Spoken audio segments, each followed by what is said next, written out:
जगत में प्रत्येक व्यक्ति को किसी ना किसी प्रकार की निर्बलता अवश्य होती है। जैसे कोई बहुत तेजी से दौड़ नहीं पाता तो कोई अधिक भार नहीं उठा पाता, कोई असाध्य रोग से पीड़ित रहता है तो कोई पढ़े हुए पाठों को स्मरण में नहीं रख पाता। ऐसे अनेकों उदाहरण और भी हैं।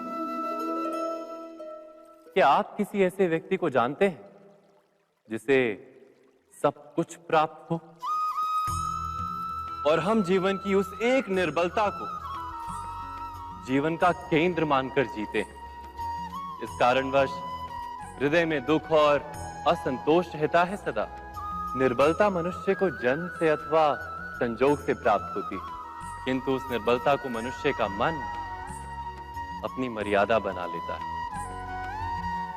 किंतु कुछ व्यक्ति ऐसे भी होते हैं जो अपने पुरुषार्थ और श्रम से उस निर्बलता को पराजित कर देते हैं। क्या भेद है उनमें और अन्य लोगों में? क्या आपने कभी विचार किया है? सरल सा उत्तर है इसका। जो व्यक्ति निर्बलता से पराजित नहीं होता, जो पुरुषार्थ करने का साहस रखता है हृदय में, वो निर्बलता को पार कर जाता है। अर्थात निर्बलता अवश्य ईश्वर देता है, किंतु मर्यादा मनुष्य का मन ही निर्मित करता है। स्वयं विचार कीजिए।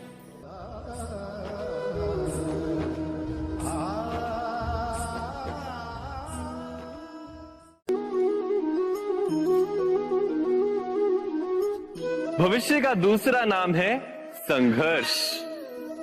हृदय में आज इच्छा होती है और यदि पूर्ण नहीं हो पाती तो हृदय भविष्य की योजना बनाता है।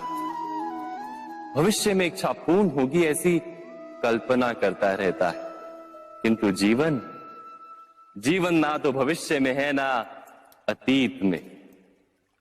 जीवन तो इस क्षण का नाम, अर्थात इस क्षण का अनुभव ही जीवन का अनुभव। पर हम ये जानते हुए भी इतना सा सत्य समझ नहीं पाते। या तो हम बीते हुए समय के स्मरणों को घेर कर बैठे रहते हैं, या फिर आने वाले समय के लिए हम योजनाएं बनाते रहते हैं और जीवन जीवन बीत जाता है। एक सत्य यदि हम हृदय में उतार लें कि ना हम भविष्य देख सकते हैं, ना ही भविष्य निर्मित कर सकते हैं, हम तो केवल धैर्य और साहस के साथ भविष्य को आलिंगन दे सकते हैं, स्वागत कर सकते हैं भविष्य का।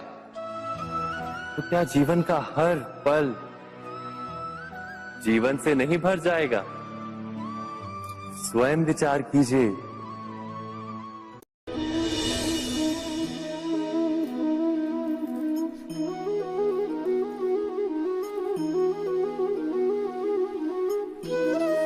ज्ञान प्राप्ति सदा ही समर्पण से होती है, ये हम सब जानते हैं। किंतु समर्पण का वास्तविक महत्व क्या है? क्या हमने कभी विचार किया? मनुष्य का मन सदा ही ज्ञान प्राप्ति में विभिन्न बाधाओं को उत्पन्न करता है।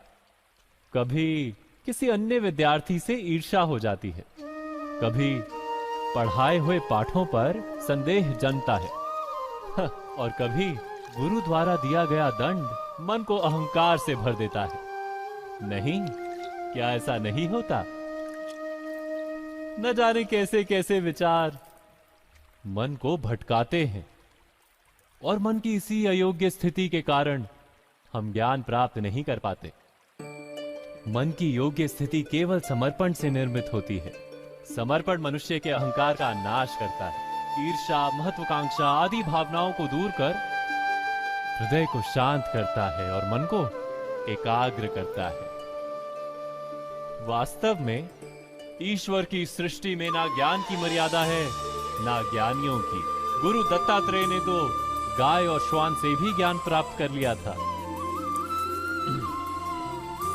अर्थात विषय ब्रह्म ज्ञान का हो या जीवन के ज्ञान का या गुरुकुल में प्राप्त होने वाले ज्ञान का, उसकी प्राप्ति के लिए गुरु से अधिक महत्व है उस गुरु के प्रति हमारा समर्पण।